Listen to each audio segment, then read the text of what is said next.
मसूद ने कहा मेरे परिवार को खुशी मिल गई।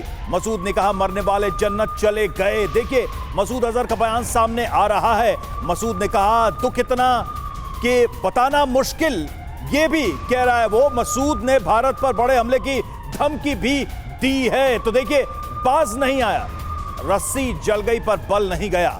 अभी परिवार के लोग मरे हैं, अभी रो रहा है, अभी दुख जता रहा है, लेकिन फिर भी वो भारत को धमकी देने की कोशिश कर रहा है। लेकिन मसूद अजहर या उसके जैसे तमाम पाकिस्तान में बैठे छिपे आतंकियों को ये भारत का बहुत साफ मैसेज है कि कहीं भी बैठो, कहीं भी छुपो, अब नहीं बच सकते। सीमा के उस पार कहीं भी रहो, हम ढूंढ निकालेंगे, हम खत्म कर देंगे। तो देखिए मसूद अजहर के बयान एक एक करके सामने आ रहे हैं और ये अब देखिए कि ये वही जख्म है, ये वही घाव है जो मसूद अजहर पूरी दुनिया में, खासकर भारत में मासूम लोगों, उनके परिवारों को देता है। अब शायद उसे समझ में आ रहा है। बिल्कुल, और मसूद का ये लेटर इस वक्त हमारे सामने आ गया है। ये देखिए मसूद अजहर की तरफ से ये लेटर जारी किया गया है। 10 सदस्यों को आज रात एक साथ ये खुशी मिली। मेरे विद्वान फजले भांजे और उनकी पत्नी और मेरे प्रिय विद्वान फजला भांजी, हमारे प्यारे भाई हुजैफा और उनकी मां, अल्लाह ताला के मेहमानों की सुरक्षित जीवन और सुरक्षा। हमने इसको हिंदी में ट्रांसलेट किया है, इसलिए थोड़ी इसमें दिक्कतें हो सकती हैं। कहा जा रहा है कि मोदी ने मासूम बच्चों, पर्दानशी महिलाओं और बुजुर्गों को निशाना बनाया। दुख और सदमा इतना कि अवर्णनीय है, लेकिन ना अफसोस, ना निराशा, ना डर है, ना पीछे हटना है, बल्कि बार बार दिल में आता है कि मैं भी इस 14 सदस्यीय भाग्यशाली कारवे में शामिल होता। लेकिन अल्लाह से मिलने का समय बहुत अच्छा है, वो आगे पीछे नहीं जा सकता। हमारे एक घर में कुल 4 बच्चे थे, 7 साल से लेकर 3 साल तक के। वो सभी एक साथ जन्नत पहुंच गए, यानी अभी भी बरगलाने की कोशिशें जारी हैं। उनके माता पिता अकेले हो गए, लेकिन ये पहली बार है। अल्लाह जिसे प्यार करता है, ये उनके प्रस्थान का समय था, लेकिन खुदा ने उन्हें मौत नहीं दी। इस फिल्म ने, एक फिल्म की बात कर रहा है, फिल्म ने सारे नियम तोड़ दिए। और यहां पर वो जिक्र करता है भारत के प्रधानमंत्री का। वो कहता है कि मोदी ने सारे नियम तोड़ दिए, अब वहां किसी को रहम की उम्मीद नहीं करनी चाहिए। बमबारी से जामिया मस्जिद सुभान अल्लाह का गुंबद शहीद हो गया, ये कह रहा है मसूद अजहर। लेकिन मसूद अजहर देखिए नीचे थोड़ा सा लिखा हुआ है कि आज शाम 4 बजे हाई प्रोफाइल जनाजे में जो लोगों को शामिल करने के लिए बुलाया भी गया। यानी मुझे लगता है कि इस मौत को भी वो एक आतंक की अपॉर्चुनिटी देख रहा है। बिल्कुल बिल्कुल, जिस बात का हम जिक्र कर रहे थे कि उसको एहसास हो गया है, तो ऐसे आतंकियों को कोई एहसास वहसास नहीं होता है। ये लेटर जो मसूद अजहर का है, ये बिल्कुल क्लियर कर रहा है अभी भी वो इस्लाम के नाम पर लोगों को बरगलाने की कोशिश कैसे करता नजर आ रहा है। ये आपको भी अंदाजा हो गया होगा इस लेटर में जो लिखा है उसे देखकर, पढ़कर। पहलगाम हमले का भारत ने बदला ले लिया है। बीती रात पाकिस्तान और पीओके में भारत के ऑपरेशन सिंदूर में मसूद अजहर का पूरा परिवार खत्म हुआ। मसूद अजहर के परिवार के 14 लोग बेमौत मारे गए हैं। मसूद अजहर का आतंकी भाई भी बेमौत मारा गया। मसूद अजहर ने कबूला, परिवार के लोग मारे गए, मसूद अजहर बच गया। बस दुख इस बात का है, आतंकी का परिवार खत्म हो गया है। और इस आतंकी के परिवार में एक से बढ़कर एक आतंकी थे। इसका भाई भी बड़ा आतंकी था जो कि हमले में मारा गया है। बस मसूद अजहर बचा है। कब तक बचेगा, सवाल यही है, कब तक बचेगा। अब आतंकियों के सफाए का वो ऑपरेशन शुरू हो चुका है जो सीमा पार बैठे आतंकियों पे खौफ डाल रहा है। और देखिए एक और जानकारी दे, पूरा परिवार खत्म होने के बाद मसूद रोया है और रोते हुए उसने ये सारी बातें कही और कहा कि मैं भी मर जाता तो अच्छा रहता। तो मसूद अजहर के ये बयान, वो पत्र, वो लेटर भी हमने दिखाया, हमने कोशिश की कि उसको हम हिंदी में आपको समझा सके कि आखिर वो क्या कहना चाह रहा है। तो अभी भी आप देखिए इस सिचुएशन में भी वो अपने रिलीजन का इस्तेमाल लोगों को आतंक के लिए भड़काने में करता दिखाई दे रहा है। बिल्कुल, और मरने वाले जन्नत चले गए, अभी भी ये कह रहा है मसूद अजहर। अब बताइए आप ये किसके लिए कह रहा है? एक से बढ़कर एक आतंकी जिन्होंने पूरी जिंदगी इंसानियत का कत्ल किया, कत्लो गारत मचाई, उनके लिए वो कह रहा है कि वो मरकर जन्नत चले गए। अभी भी किस तरह से लोगों को बरगलाने की कोशिश की जा रही है, उनके दिलो दिमाग में जहर भरने की कोशिश कर रहा है ये आतंकी।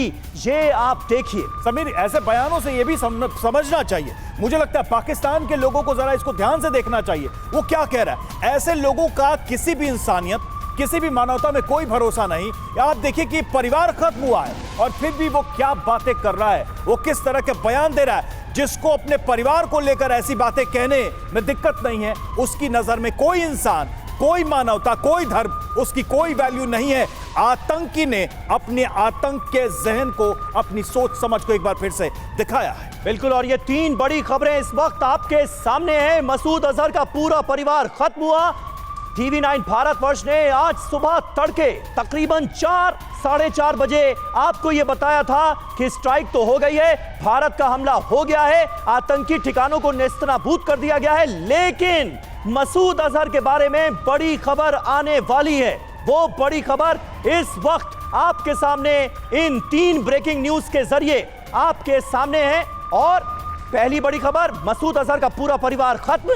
मसूद रोया, मैं भी मर जाता तो अच्छा होता।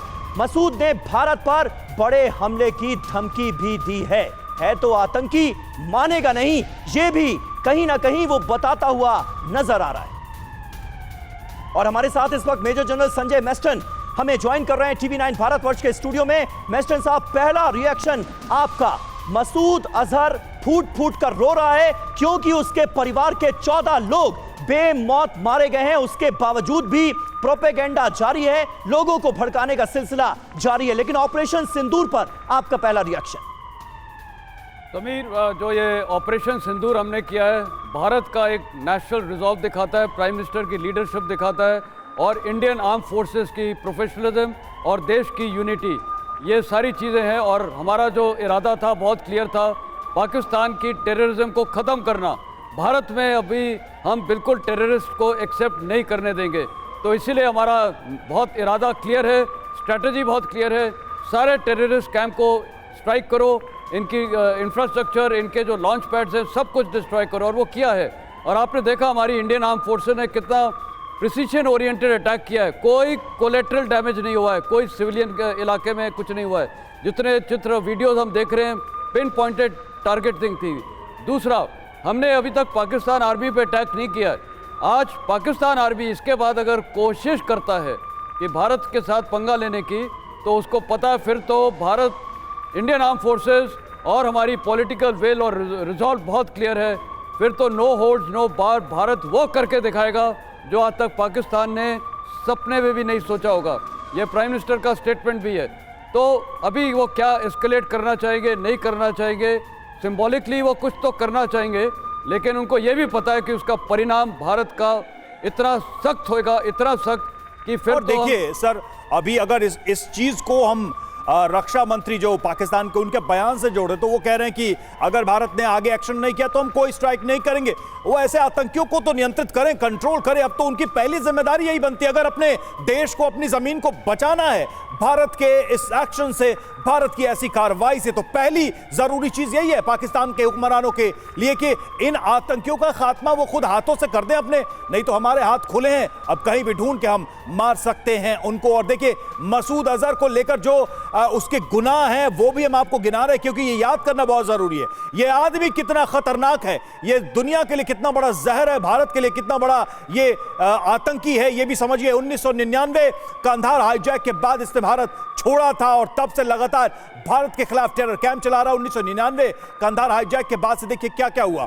2001 लश्कर के साथ मिलकर संसद पर इसने हमला कराया। 2001 में ही जम्मू कश्मीर विधानसभा पर भी हमला हुआ जो इसी के आतंकियों ने किया। 2008 मुंबई में आतंकी हमला होता है जिसके पीछे ये शामिल रहा है। और 2016 पठानकोट एयर बेस पर हमला, 2016 उरी में आतंकी हमला, 2019 पुलवामा में आतंकी हमला, और इन सबके पीछे ये मास्टरमाइंड, जिसके परिवार को आज एक तरीके से देखा जाए हाथ, जान से हाथ धोना पड़ा है, इसके कुकर्मों की सजा इसको आज मिली है। तो देखिए जिस तरीके से ये सारी चीजें हो रही हैं। जावेद अशरफ पूर्व राजदूत हमारे साथ जुड़े हुए हैं और संजय मेस्टन सर हमारे साथ जुड़े हुए हैं। अशरफ साहब, आप कैसे देखेंगे इस एक कहानी जो चली थी 2 दशकों से 3 दशकों से, एक फिल्म भी दिखाई गई जब ये प्रेस ब्रीफिंग हुई और ये देश को बताया गया कि भारत कितने समय से ये जख्म झेल रहा था, और वो जख्म देने वाला एक व्यक्ति ये भी है मसूद अजहर जिसका नाम है।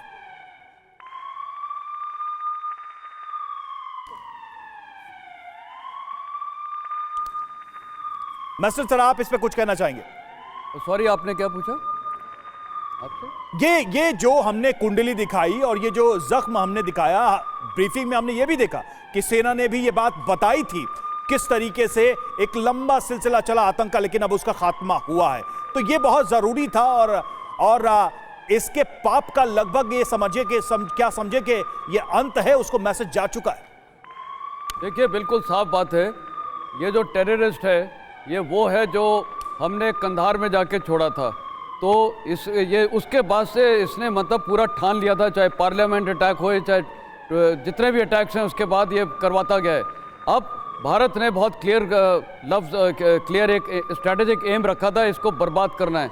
और जिस प्रकार ये इनकी शायद फैमिलीज वगैरह ध्वस्त हुई हैं, तो मेरे को लगता है कि हमारी टारगेटिंग बहुत ही बढ़िया है।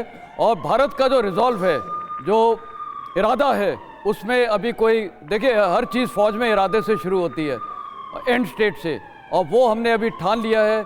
अभी हम पूरा अपना मकसद अचीव करेंगे। और जिस प्रकार आपने देखा टारगेटिंग हुई है हमारे एयरफोर्स के ये सुखोई और ये राफेल के द्वारा, कितने बढ़िया वेपनरी सिस्टम्स इस्तेमाल किए हैं। तो वो आपने देखा है किस प्रकार वो इंफ्रास्ट्रक्चर में अंदर तक गई है। वो बॉम्ब्स हैं जो पेनिट्रेट करके और फिर ब्लास्ट होते हैं जी। तो वहाँ पर इतना बड़ा इम्पैक्ट हुआ है। और मेरे को तो लगता है वहाँ पाकिस्तान की आवाम के लिए ये तो टूरिस्ट स्पॉट्स बन गए हैं कि वो लोग देखने जा रहे हैं, उनको एक क्यूरियोसिटी है। और बिल्कुल बिल्कुल बिल्कुल संजय मेस्टन सर, बिल्कुल आपने सही कहा।